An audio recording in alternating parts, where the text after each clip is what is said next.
Welcome to Full Scope, a podcast of two guys in their 20s giving their perspective on the games that we love and the story behind it all.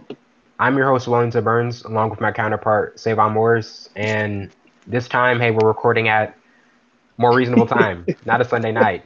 It's 12 on a Friday. People can hear it Right. earlier. So, how's it going? Spring break. Yeah, going good. Spring break is upon us for different colleges, universities. So yeah, man, Yeah, let's dive into it. Let's go. yeah, definitely. Well, we have a lot of topics to get into today, as usual. And to start it off, Joel Embiid had an orbital fracture this past week, and for the first 73 games of the season, he stayed healthy. He's had a history of knee injuries and foot injuries, but he collided with Markelle Fultz after going after a loose ball, and is in concussion protocol and is probably going to be out for 2 to 4 weeks. And the impact that he's had on both ends of the floor has just been phenomenal. Um, They've outscored teams by 11.6 points per 100 possessions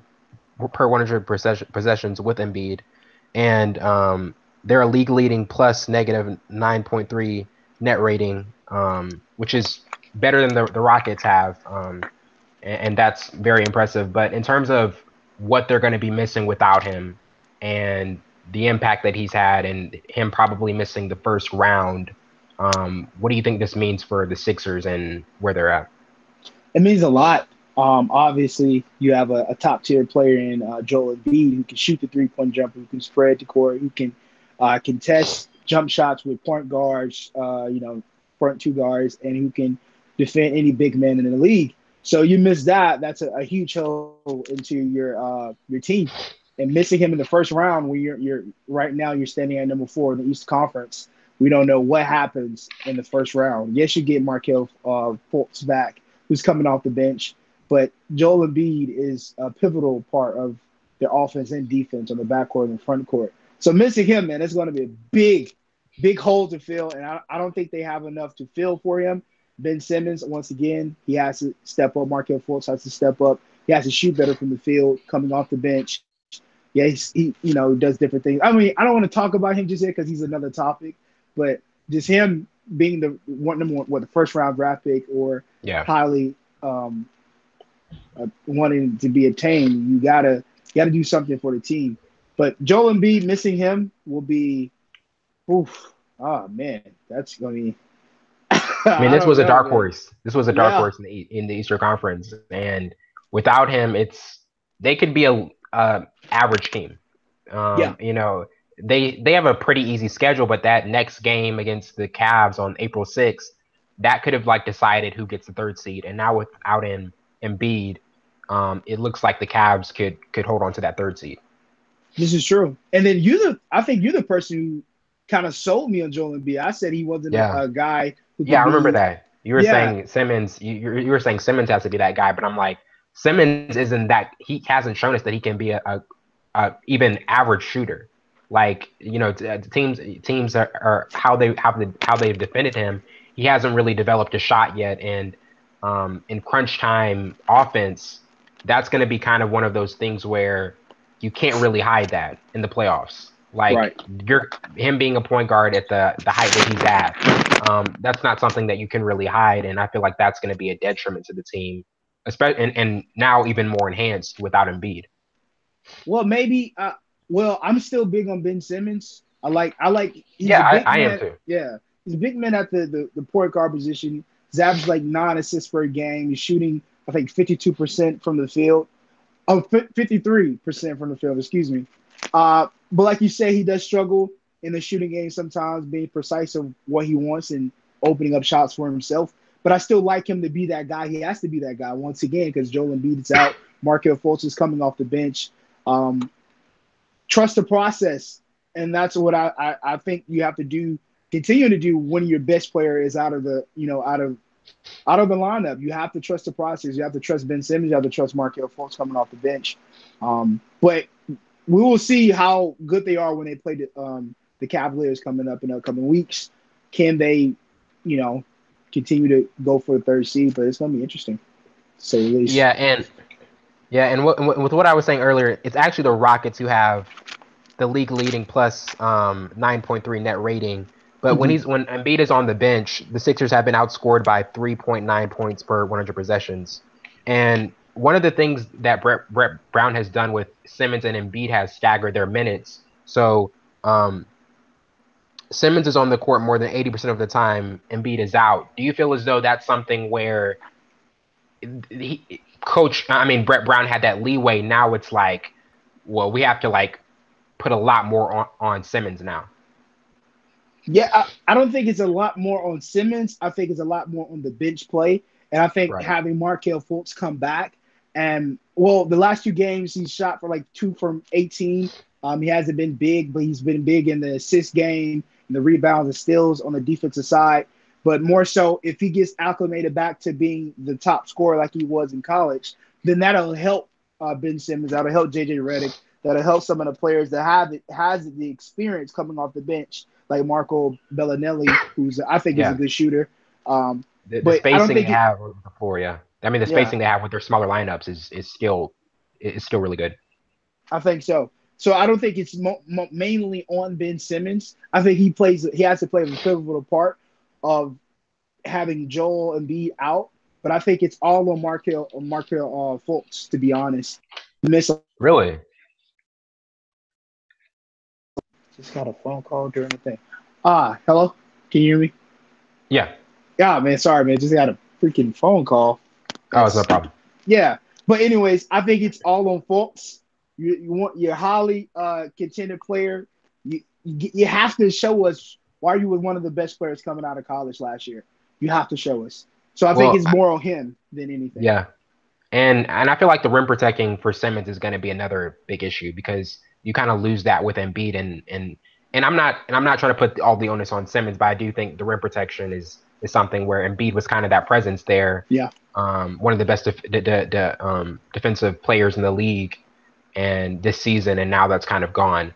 But you've been going with Fultz a lot, talking about the onus is on him now. So we might as well talk about what we were planning to talk about with him. And Mm-hmm. he returned this past week, and obviously had the shoulder injury, a very odd injury. Pretty much had to change the way he shot, just learning how to shoot again. And his first game back, he finished with 10 points, 8 rebounds in 14 minutes. And in his first couple of games, like this season, he averaged 6 points on 33% shooting. And it's one of those things where with Fultz, there was all these high expectations coming in, number one overall pick, a Yep. person who they felt like could enhance the process with Simmons and Embiid and Dario Saric. But now with Embiid out and them making their playoff run, what do you expect from Fultz and what this means for this team? Well, it's only 2 games. Um, in those games, the 28 minutes he's played. He's only turned on the ball one time. He's dished out 15 assists. I mean, it's only he went 6 from 18 from the field over the same stretch, but I feel like he has to get back acclimated. He has to feel for the game. Now, I think he still comes off the bench, of course. But I don't know if they'll move Ben Simmons from the point guard position to kind of get the have a leeway because he is a 6'10" big guy. But I think they're going to start Mir Johnson. I think he comes back and I think starts in front of Joel Embiid because he's out. But he's the type of guy that we know can score the basket. I think he has to get the fluency and the charisma and also the experience with the basketball team with this team because he's been out for quite some time. So this team has already had like some chemistry with his, and now the number one guy they have chemistry with is out. So I think it's just a revamping situation. He has to do something. That's bottom line. Cut paste dry. He has to show up. And going 6 from 18 is not enough, especially if you're trying to push, have a big push and save time for Joel Embiid to come back in the second round if you elude the first. So I mean, Yeah, he has to definitely. shoot better. Definitely has to shoot better. Sorry. Yeah, and that's definitely going to be pivotal. But they got to 50 wins and clinched the playoff berth without him. But now since he's back, that definitely there's going to be a period of adjustment without Embiid, and it's going to be interesting to see how that develops. Yeah. Um, LeBron, LeBron James has had a another phenomenal season, averaging 27 points, 9 assists, 8 rebounds, shooting 54% from the field and 36% from beyond the arc. And this past week on Wednesday, he told the Associated Press, they were asking about the MVP and who they felt, who he felt like should win it. And he said himself, and quote, the body of work, how I'm doing it, what's been happening with our team all year long, how we've got so many injuries and things of that nature, guys in and out to be able to still keep this thing afloat. I would definitely vote for me, end quote. And it's definitely interesting because he's got 4 MVPs. What he's been able to do this 15th year is unprecedented for a guy that late in his career. But on the flip side, I still think James Harden wins it.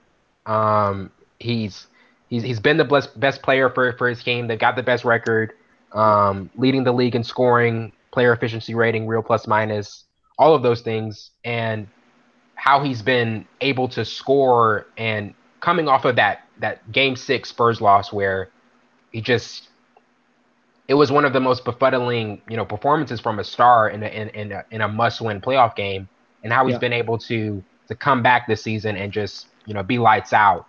What do you feel about LeBron's statement and just where the MVP race is? I totally agree with him. Well, I mean, yeah, if you're a top player, of course you're gonna say, "Man, I vote for myself." That's not conceding anything. I think that shows confidence and giving a track record of how the team has been progressing and falling off and different things, different elements and variables that played a part into shaping this new Cavaliers young but still old team. Yeah, I think that's an accomplishment and a milestone in itself. But just to talk about the MVP race, no, I don't think he should win it. I think, like you just said, James Harden definitely is going to win it. I don't know if it's going to be unanimous. I don't it think could be so. unanimous, It could be, but I hope it's but I don't not think so. because yes, other players that have been playing lights out. But I think it's 1 month that kind of hindered LeBron from being January, that. Yeah, exactly. January he was that they average. went. Yeah, his average went down. He went down from what I think it was 28 to 23. He's averaging like 6 rebounds, 7 assists, and I think they lost 6-8. They had a 6-8 record. I think Yeah, that's what kind of highlighted him because James Harden in the Houston Rockets have been super consistent, have yeah. been playing great basketball, and they shoot the 3-pointer better than any team. I think. I think even better than the Golden State Warriors. But I, as a fan, I would say, yeah, I want LeBron James because LeBron James is a consistent player. But I think January definitely hindered him from being up there in the race. I think he'll probably finish third or fourth. It just depends on how Anthony Davis kind of finished the season off. But James Harden definitely is going to win it. He's gonna come home with the trophy, first Yeah, MVP. yeah, definitely. And last season you could have made a case for him as well. But Yeah. it's one of those things like with that MVP last year, do you think it was just the triple doubles that kind of was the definer because that was a 47 win team. I mean, James Harden had more team success, but I feel like this year the team success will definitely be put him over the top. Oh, most definitely. I think so. Because if they had Chris Paul and all the other players that they had, he probably would have definitely unanimously won it last year. Because James Harden has been a consistent offensive scorer every single year since he's left OKC. So, man, it's kind of up in the air. But I don't think he win. I hope he doesn't win it unanimous. That'd be like a jab. Because when Steph Curry won it unanimous, I was like, what? Why? What's going on? 50, What's 40, going 90 on? season. Yeah, but still, it was other guys. Kawhi Leonard was playing lights out. Russell was playing lights out. LeBron definitely was playing lights out.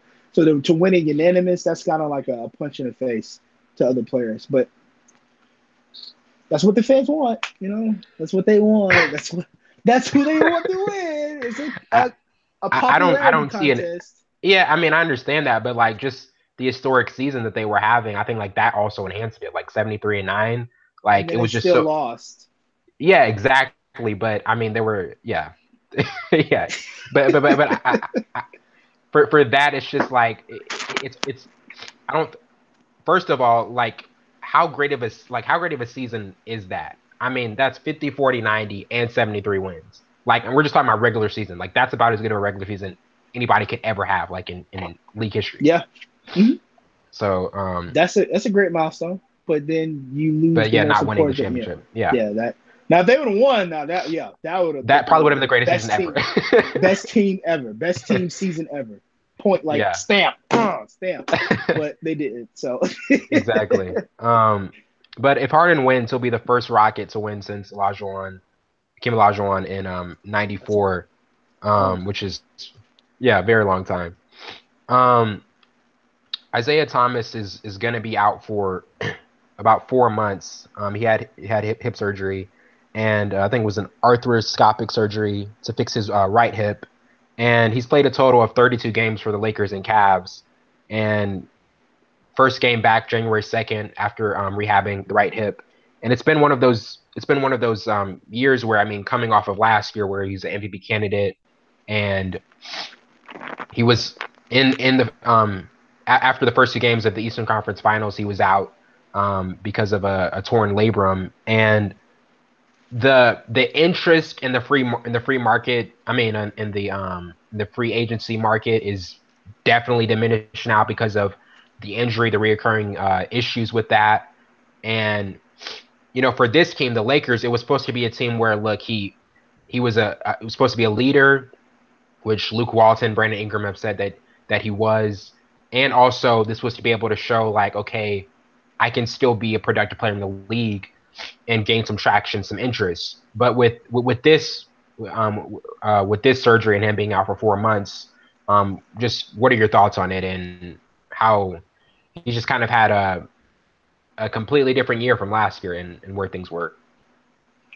If he doesn't get this under the wraps, his career might be dwindling down to nothing. He might not be in the NBA because we've seen this before. Guys who have recurring injuries. We talked about this the last 2 weeks with Brandon Roy, Derrick Rose. Derrick Rose just got a new family, but those guys were the top of their level of success and then get brung down by injuries. Now we see why the Cavaliers kind of shipped him out because they didn't know the certainty of his injuries or was he completely healthy.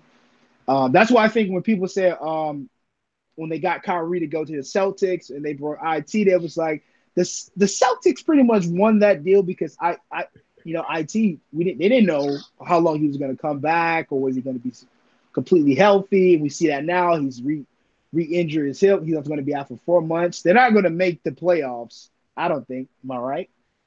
Am I right? No, the Lakers, No. Yeah, no, Lakers would not go into the playoffs. So his like you say, his market value has definitely went down. yeah, Man, it's kind of tough because he was on top of the world playing with the Celtics, going into the going into the going down into the playoffs and then getting hurt and getting traded and getting traded again. And now you have another injury. So if he doesn't get this under the wraps, it's kind of his. I hate to say it, his career is coming to an end, and it's kind of yeah, hard. He's been in the league 6 years, so I mean, sheesh, yeah, only 6 years. yeah, and definitely with I mean, Luke Walton, he really he gave him high praise for just putting away his personal ambitions and leading this team, but obviously like Thomas wants to get back to that position. And there was a thing about him saying, "Look, I want to be a starter. I'm not coming off the bench," but he accepted that role and was willing to acquiesce to that, and that definitely was. It's definitely been one of the toughest years you could come off after being an MVP candidate and having averaging 29 points in Boston. So definitely a tough situation there. Um, Rudy Gobert has arguably been the most dominant defender in the league this season. Um, After his knee injury coming back, the Jazz have won 21 of their last 23 games, and he's missed 26 games, so that could be the kind of the deterrent of that. But with Kawhi Leonard, um, he missed 18 games in the 2014 season, but won his first Defensive Player of the Year. And so the impact that he's had, averaging 2.4 blocks per game. Their defense without him, they give up 105.3 points per 100 possessions. That's 12th in the league. Then with him, they allow only 97.9 points per 100 possessions. So the disparage there is pretty significant, and they're really good with him. Um, and Quinn Snyder said he definitely should be the defensive player of the year. But what are your thoughts on? Do you think he should be the defensive player of the year? I think he should be definitely in the discussion. I think he should be up there. I think right now he's top three. Just the stats that you just gave away right there should shine light on this guy is actual player. And I looked at his film. I look back every time we do these things. I actually indulge in the player. He's a Yeah, sneaky guy. He's very strategic. He allows you to think that you have him, and then he's so lean and slick. He's not the average big guy. He's I think he's definitely 7 foot, but he's not a big bulky guy like Shaq or any of those guys. I mean, none of those guys are big now guys. They're so versatile and smaller and leaner. But he has a wingspan of a plane. Like every time the yeah, guy he can guard a two guard point guard. He can contest. He can guard the big guy. He's not really an offensive mindset like you say. He's definitely a defensive guy. The guy is a monster, a yeah, monster. I've seen him. He covers so much ground. He's not a fast guy, but he covers so much ground, which is with his arms, with his legs, and different things like that. I think he should definitely be in the talk because the guy's a monster. He's yeah. a bigger Dennis Rodman, and that's scary because Dennis Rodman was a force to be reckoned with on the defensive side. So But he but definitely how should much? be in it. But how much do you attribute that also with the rise of Donovan Mitchell, because he has definitely gained a lot of traction in the Rookie of the Year run, and how he's been able to do, like, if there's one you would give more to. I know it's tough to give more credit to one, but would you attribute that to Mitchell, or would you say like Gobert being back? I mean, because I think defensively, look, like what they've been able to do, like he's leading the league in defensive real plus minus for the second straight year. So that's, I mean, pretty phenomenal. I think you definitely get it to Gobert. Because defense wins championships. I know that's really coined and honed in the football world, but I think the same thing applies to basketball. Uh, a guy who can make a difference on the defensive side on the backcourt of for your defense has a completely and different upside than a guy who can score the basket. Of course, you want guys who can score the basket, but if you stop the other opposing team from scoring baskets, then you're in a good shape. And this guy, he was out 26 games that you just said, 26 Yeah, games, and you come back and you win 21 out of 23. yeah, That's bizarre. That's crazy. So even if Donovan Mitchell was the guy who, scored most of the points, he's up for the Rookie of the Year. You guys lost 21 games without Rudy Gobert. That really tells you something about his defensive mindset, his defensive presence on the court. So I'll definitely give it to Rudy Gobert in that perspective. yeah. And I mean, you've got there's other big men that are really playing defensively. Well, Joel Embiid, Anthony Yeah, Davis, Al yeah. Horford. Any of those guys you're giving the edge over? I think just defensive wise, I would definitely give it to Rudy over those guys because Al Horford, a lot of people don't give him credit for his offense. He can shoot the jump shot, he can drive, he can score off his own moves, baskets or whatever. Joel Embiid is another guy. Joel Embiid is a good defensive guy. I think he's mostly an offensive player, but for a guy who's mainly a defensive player, I have to give the edge to him. Um, but like you said, it's that significant upside of him having him back and then not having him Yeah, and losing 26 games, excuse me, is man, you can't deny the facts, yeah, statistics or the facts. So I would definitely give it to Rudy. Go yeah. Rudy. General Manager Dennis Lindsey said, "quote He's the Utah version of Bill Russell." Mm. End quote. When he's roaming the paint. So I mean, high praise there, Oh yeah. for his defensive repertoire, and it's definitely been one of those things where I think Utah's seventh in the Western Conference standing. So it should be interesting to see how that ends up. Um, ESPN, they did a top 100. We're not gonna go through all 100. We're just gonna go through the 10 of just game changers overall in history, and their top 10, starting at 10 is Steph Curry, Larry Yeah. Bird, Julius Irving, Oscar Robertson, Kareem Abdul-Jabbar, Wilt Chamberlain, Bill Russell, Magic Johnson, LeBron, and Michael Jordan. With all those 10 players, do you pretty much agree with those those top 10 of game changers? I mean, obviously there's been a ton, but is that do you feel like that's pretty accurate? The only player I would put in there is Hakeem Olajuwon. Okay. Uh, Top 10. I'll probably take out Steph, put him at 11 because Steph has changed the game. He's a great game changer to the 3-point shot. No diss to Reggie Miller or Peja Stokovich or any of those guys. But I thought Hakeem was a guy who should have been in there, either top 5 or definitely top 10 because he revolutionized the post game to a T. The fakes, the different fakes, the shakes. It's he revolutionized the big man in the post to me. Right.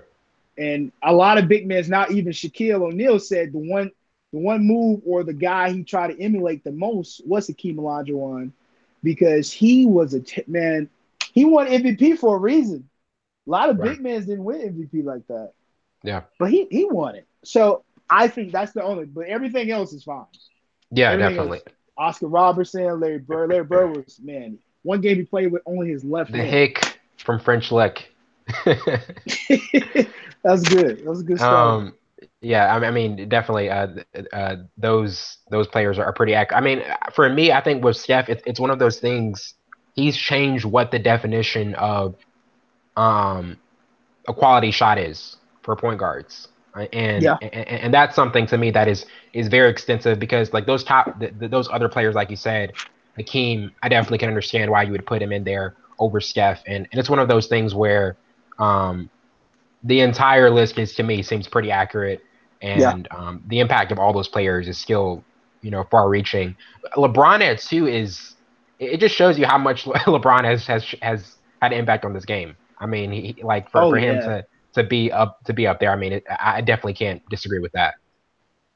He's a two. I would say because Magic Johnson is already a 2.0 of himself, but he's Right. a 3.0 version of Magic Johnson. I think the Yeah. only thing Magic Johnson doesn't have is the ability to score like LeBron. I think Right. Magic honed his own passing, being a facilitator more than being a scorer. I think he loved that. No, I don't think he definitely loves being a facilitator. I think Oh yeah. LeBron is the first overall player. I think that's kind of changed the game and can compete at different. I mean, the Showtime Lakers. Yeah, It doesn't get any better than that. I mean, it does not. It does yeah. not, man. That's crazy. And definitely, Michael Jordan should be number one. He definitely changed. They need to change the logo from Jerry West to Michael Jordan's. Spreading legs. I think so. Right. Cause Yeah, and with Jerry West, it's was he 1-9 in finals? I 1-8? think I can't. I'm not sure off the top of my head, but I don't think he But was I mean, successful. he, yeah, and he was I in an don't think extremely tough era because most of the losses were to the Celtics. But true. still, I mean, I think what Jordan accomplished, with the finals record, that to me, like, it's not really that big of a deal. I mean, for you to be a champion is a big deal to be in like a game changer list. But with what Jordan has done, just changing the style of the game, the brand of the game, just everything that he had an impact on the court in the '90s. Like he kept players from winning championships. Like John Stockton, Karl Malone never won one because of MJ. Yeah. Charles Barkley never won one. Like Gary Payton. Well, did Gary Payton win one? No, I don't think so. Well, He could with have. He could Miami. have won one. No, he did win one with Miami. Yeah, he did. Yeah. Okay. Okay. He So, did. but I He mean, won in with that Miami. era, in the '90s era, like players were kept away from winning championships because of this one player. So, I mean, like that when you have a player like that who was just the sole reason why other great players are not winning. We're not winning championships. Like that's about as good as it gets. And to add to that, when a player actually leaves to go play another sport and every other team's like, now we can Yeah. win, that makes you one of the greatest moguls of basketball and a fearless competitor on that end. And that is extremely crazy. And I think one more before we move on. I think Julius Erving has been slept on for many, many Yeah. years. Yeah. He's so underrated. I hate it. I hate it so much. He wasn't a big jump shot guy, but I think he had over 2,000 steals, 2,000 rebounds. The man kind of started the jumping from the free throw line behind the goal. Like his game That was so play, that one underrated. play, I mean, behind like that play is just that's a highlight reel forever. Yeah, his hang time was impeccable, man. It was crazy. Oh my god, I love watching highlight films on him. I mean, highlight his highlight reels and stuff, and just watching how long he glided in the air. I think that set him apart. I think Michael Jordan's vert set him apart. I think his vert was like 40, 42.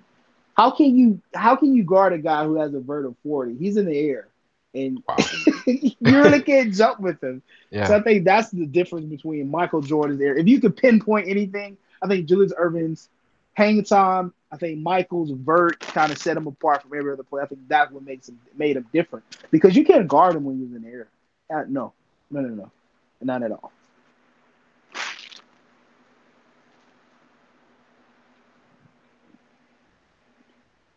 Hello? Yeah, definitely. I think we kind of broke up there, but Yeah. he scored over 30,000 points, grabbed over 10,000 rebounds, and has over 5,000 assists. So what he was able to do was absolutely Sheesh. crazy. With Jordan though, this is like I don't believe in a lot of conspiracy theories, but the one Mm-hmm. year Jordan was out, we know he had the gambling issue. Do you feel Right. as though he may have been out? And this doesn't really, I don't know how much merit there is to this, but there is a conspiracy theory that Stern had him out of the league for a year because of the gambling issue. How much do you buy that? I don't know, but that is one interesting conspiracy theory in the league that is is pretty interesting. Well, I mean, we all know he had a gambling issue throughout his career, but I don't know if that was like the one reason why he was held out or whatever. I'm not sure. I can't even speculate, but I can definitely Yeah, say we definitely know record shows that he had a terrible yeah, gambling um problem. But I don't know. I don't even know. That is yeah, we hear a lot of them though. definitely. Moving on to college basketball, Coach K lately has really been outdoing Calipari in the recruiting game, like beating him at his own game. And Calipari, he's kind of been the cream of the crop in terms of one and dones, and he could possibly have the most impressive recruiting class he's ever had, and maybe ever.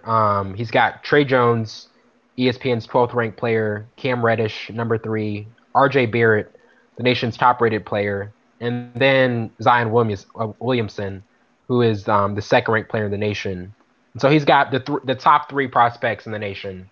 And Calipari still has, I mean, he got Keldon Johnson and Emmanuel quickly. So it's definitely been one of those things where Coach K, look, in his 70s, Team USA, all of those factors with just the experience. But Calipari, he's lost to Coach K in terms of a lot of players with, I mean, Bagley, Gary Trent Jr., Jason Tatum.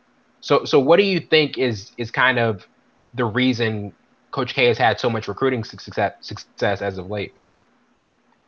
For Duke, Yeah, I think players now realize how sporadic going to the NBA is, the one and done. Being successful in the NBA at a young age is kind of far fetched now because we've seen guys struggle. I think the one guy that comes to mind was Brandon Ingram. He struggled with the Lakers for I think his first two seasons. Now he's becoming a better player. But I think the guys and their families want to have an education, something to fall back on. I think that was why Zion Williamson said that he went to do because Coach K said, the basketball are going to stop dribbling. and he felt like if he stopped playing basketball, he'll be just fine at Duke. And I think now it's a new era of players. A lot of players don't want to just have to go to the NBA. They want a degree to fall back on because NBA is a lot of people just don't go. But I think it's and then to add to that, I think Coach Calipari's coaching staff needs to be shifted or switched because a couple coaches left. To be specific, let me see in my notes. Capel went to Duke. Coach O left to Kentucky. Joel Justice was promoted assistant coach because And Capel just Barry, left. yeah, Capel just Capel just left left to to go to Pittsburgh. yeah, and then Barry Slice left too. So and as a coach that went to St. John's to coach the head coach. So it's different. I think he needs to spice it up because I saw a tweet. They said Big Blue Madness didn't help. Drake didn't help. Coaching Team USA didn't help. Time to think of some new strategies or shake up the coaching staff because what they're doing isn't working as well as whatever the heck Duke is doing. I thought that was interesting. Yeah. So you have all this flashy stuff. Oh, you go to the NBA, but that's not enticing anymore. Kids want to know what about your programs? What about the different things that you bring? So they have declined from they started declining. They didn't have a top 5 recruiting since 2015. No, that's not them. They didn't have a top 5 recruiting until 2014. So 2014, Carl Anthony Towns was at Kentucky. He was the only number 5, which is super crazy. They have declined. So I think that's the difference. The coaching staff and the kids actually want an education. The family want them to have an education. I think the new generation of kids understand the value of having a degree, then going and playing basketball. Yeah, definitely. I know that was kind of lengthy, but I had to get it out. Oh, no problem. I mean, there's life after basketball, Exactly. and that's one of the biggest things that I mean, look at Kobe. Kobe Bryant won an Oscar, and there's and there's like it's like that's just one of the things Kobe said, like that Kobe's been talking about is like when I left the game, I wanted to completely be gone from the game. I wanted to try out different things, and having the education and the wherewithal to be able to do that is definitely carries you for life. Right. And but one of the things I found really interesting that one of Coach K's former players said is Marvin Bagley. He said, "quote He's been there before, and that's hard to pass up. The opportunity to play for arguably the greatest coach ever. That was big in my decision to go to Duke." End quote. So definitely, players realize just the sway that he has and what he's been able to do with that. So that was definitely interesting. Um, Loyola Chicago, the 11th seed, the Cinderella team in the tournament, will be playing Michigan Saturday for the chance to go to the championship. And with this team, there's been the thing of, is this good for college basketball to have an underdog in? Because I know you don't like CBS producer who said who said what he said, but when he was talking about Kentucky losing not being good for production and whatever. But do you feel as though not having just, I mean, because you got Villanova, you got Kansas, you got Michigan, teams that are well known, but with Loyola, if they're able to get to a national championship and, I mean, perhaps even win it, like, do you feel like that is not ideal for college basketball? I think it is. I think everyone loves a Rudy, a Rudy story. And there's been a lot of Cinderella stories. Great Maybe movie. then yeah, a lot of teams that go to the championship. A lot of people didn't think they would go to the Elite Eight or the Sweet 16 or even the Final Four at Loyola, Chicago. But I think it's great for basketball because you want that underdog in there. You want the top tier teams, but you also want an underdog to kind of level it out. Will Loyola Chicago win it all? We don't know. But the fact that is a possibility makes people want to see it. What makes this team great? What makes this team step up to teams that they know they should lose to and beat them? I think that's great for college basketball. In the midst of all these scandals, the different FBI allegations and accusations, I think is great for college basketball right now to take the minds off the negative and bring in the positive. Loyola Chicago is a positive. You still have Villanova, you still have Michigan, you still have Kansas, guys who, like you just said, are well known and have been in the Big Dance before. But what about the little guy? What about the little guy on the sideline wanting to play basketball too? So Loyola Chicago is great for college basketball. You know why? Because they're a great basketball team. They know adversity. They face adversity. They know overcome adversity. Why wouldn't that be good for basketball? I feel like I'm talking like Kevin Hart. I need to stop it. I love how you made that so relatable. What about the little guy? What about the little guy who's on the side and wants to play basketball? But I'm serious though. But yeah, I think it's great for college basketball. Yeah, definitely. But the narrative, I think like that is so incredible because so many times we have the blue bloods and Duke Kansas was one of the highest rated highest rated games we've had in a while. And that was phenomenal and that may be like attributed to the fact that that they are well-known teams and they've got two great coaches, great players on both sides. But with Loyola, I feel like with the narrative, it's great. The business side, maybe not so much. And that's and for me, it's just because of the possibility of them getting to a national championship, and and and if they could even win it, that may not be the most ideal thing for the business side of college basketball. But with the narrative, I do think like that is it's always a positive to have a Cinderella in. Yeah, I think so too. I totally agree. Yeah. But so for the final four, you've got Loyola, Kansas. I think yeah. No. It's Loyola, Michigan. I thought, and No, then I mean Villanova, for the I Kansas. mean for who wins. Oh, wins it all. I'll Yeah. I'll give it to Loyola Chicago. I want them to win it all. I want them to win it all. I'm tired of seeing Villanova win. I'm tired of seeing Kansas in there too. So I want to see something fresh, something new. I want Loyola Chicago team that like was it a 16 seed or something like that up there that wasn't supposed to even be in the Final Four. They just walked past the 11. room. It's like, oh, this looks fun. It Right. just walked in. So I got Loyola Chicago winning it all. Yeah. I've got in the championship I've got Michigan Villanova with Villanova winning it all.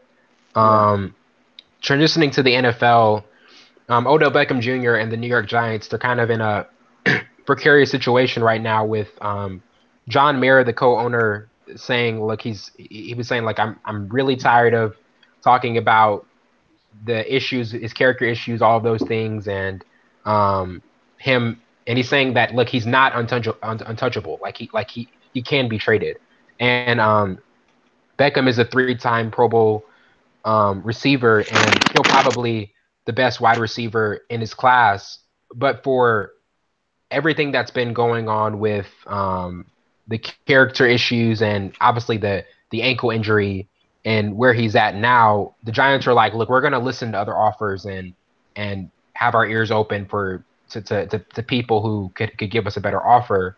And there are a lot of teams who want to, would like to acquire Beckham. Do you think he's going to be staying with the Giants? Um, both are um kind of iffy because they Yeah, right now they can't re-sign him. They're having trouble re-signing him. First off, I think that's why they kind of shopped him around. Of course, the characteristic problems or whatever is like a back burner because we've seen throughout the NFL that they took players or teams took players who have different lawsuits and different things outside of football and still took them because they can play back to play sport and they can have them at a cheaper price or the right price. But I think the Giants want two first round draft picks for him. I think that's fair because he's a great player. I think he runs routes super well. But I don't think he stays. I think that's the question mark. wow. I don't think he stays. I think a team will find a way to get him. I think a team who's hungry. I think the LA Rams want him bad, That team even we're though about to talk they about. yeah, they want him bad. I mean, they've done some moving around with the defensive side, but I think they want to add another weapon on the offensive side. They couldn't sign Sammy Watkins. Yeah, they just Um, let him go. Yeah. yeah, so they couldn't sign him back. And also, I think the Browns may go get him. They have 2 first-round draft picks. I know they're trying to probably get a running back or get some defensive players. I think you said they would probably get Bradley Chubbs. Um, but I think the Browns are in a position where they can spend some money and get a big time player. They already got Brandon Cook, not Brandon Cooks. I'm sorry. Um, wow, I said Brandon Cooks. Jarvis Landry. I Okay. apologize for the people who's listening. But and add him. They both play at LSU. Then you have Gordon. I mean that'd be nice. That's about as good of a trio. Maybe Yeah, probably and the best trio it in doesn't with matter wide who you receiver. have at quarterback. Tyrod Taylor. It could be Joe Namath. It could be it could be Yeah. anybody. It could be somebody in a wheelchair. No offense, but throwing the ball. But I don't think he stays. I don't think he wants to stay anymore. To be honest, I don't They're think he wants to reshaping. stay. They're trying to reshape the culture too with Manning, um, with Manning on the back nine of his career. It's one of Yeah. those things where they're just dealing with. I mean, coming off of an extremely unsuccessful season, and what they're on, but he's currently on an 8.5 million fifth-year option from his rookie contract. And some of the players that were in his draft class, Mike Evans, Sammy Watkins, Marquise Lee, Paul Richardson, Allen Robinson, Jarvis Landry, they're going to be making Mhm. more than him this year.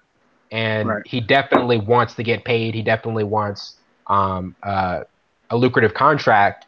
And so I feel like the trust issue and the questions of him being worth it, like that's going to be like the two biggest issues because they're going to be looking at offers and they're going to be seeing which situation is best. So the fact that the co-owner said he's not untouchable, that does give me concern or just questioning that he probably won't be back this year. Yeah, and I agree. Um, but I think he's definitely worth it. He's a guy who can Yeah, stretch the he'll field and put up can with get the. that. Yeah, somebody will go get him. If the Rams don't get him, I think the Browns would be enticed enough to see what they can shake to go get him. But I think the Browns have enough draft picks to give up 2 first-round draft picks for him. I Yeah, think that's ideal. I think the Colts can try to make it, but I don't think he's entitled. I don't. Well, it's not up to him who he gets traded to. Let me read. Let me yeah, read. Yeah, but right now I think the LA Rams and the Browns would be a good fit for him. Um, Tyrod Taylor and Jared Goff, who can both quarterbacks and can move the football down the field. But I don't think yeah. he stays. Yeah, I don't think he stays. Man. Should be interesting to see how that plays out. Yeah. Our final topic for today is in Ndamukong Suh going to the Los Angeles Rams, and the Rams have been making a ton of moves. They got Mm-hmm. two elite corners. They got a great interior defender, and I mean they may that you can make argument that they may have the league's best defense right now. I mean the trio they have with I mean they just signed him Suh to a 1 year 14 million contract and after he was released by the Dolphins. And I mean, one of the things like he's never played in the 3-4 defense. He's going to be a nose tackle, but with him paired with Aaron Donald, best defensive player of the year, and also Michael Brocker, another interior defender. I mean, obviously the secondary can get better as well, but with him Yeah. being paired with those, I mean, with those type of defenders, like, what are your thoughts on what the Rams were just able to acquire? I think they got a good player. I don't think he's a great player anymore. His production kind of dwindled. Like you can account to him being double teamed, the different, they're not running to his side, not as active in the rush game as it used to be.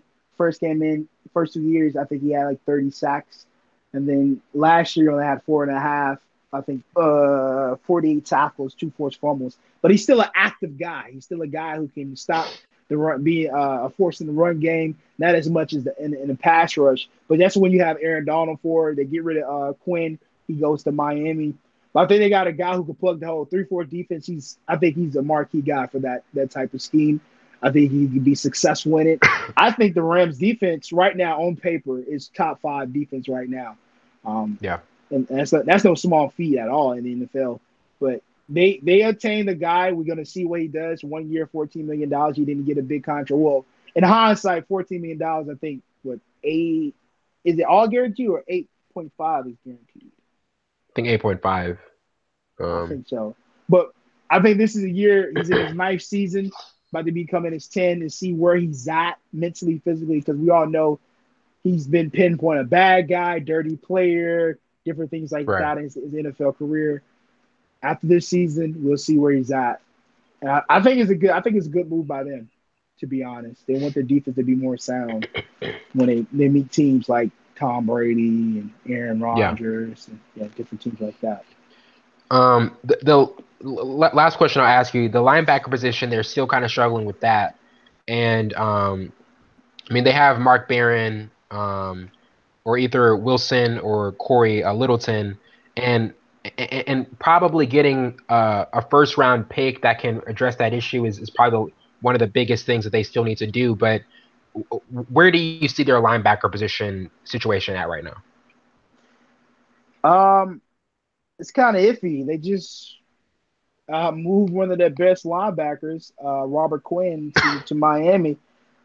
So, man, I really don't know. I think they have to go into the draft and get a player. I don't think any linebackers are available right now. Um, it's kind of up in the air. They have to mold somebody. They have to mold a linebacker in the draft. Like you just said, man, these guys. I don't like these guys at all. I really don't like these guys. I like Quinn. I was a big fan of Quinn's when they were the St. Louis Rams. I bet he was the most consistent linebacker they had, and now I guess they don't see the same way. But I think they have to mold a guy. I think Mark Barron was injured, I believe, at the tail end of the season. So I don't know how healthy he's going to be coming up. But they have to mold someone. They have to get somebody in the draft young, who's hungry, who's been active on the defensive side in college, who has at least. I want a guy who's been in there 4 years and a guy who knows the 3-4 system. And I think that would be the strategic way to look at things. But I think their D line is good enough to be stable enough with mediocre linebackers. And their secondary has to be great. You don't really have to have great linebackers, just decent linebackers who can stop the run, read the run, and they're decent enough in the pass coverage. But your defensive line and your secondary has to be monsters. Has to be monsters if you don't have linebackers to follow suit with.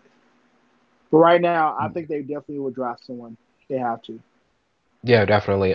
That's definitely an issue that needs to be addressed. Well, that wraps it up for today. Always good talking to you. Likewise, man. Likewise. And next week we are planning to have a special guest to Wait, talk about. wait. Why did you say and next week? Why did you say it like No, that, man?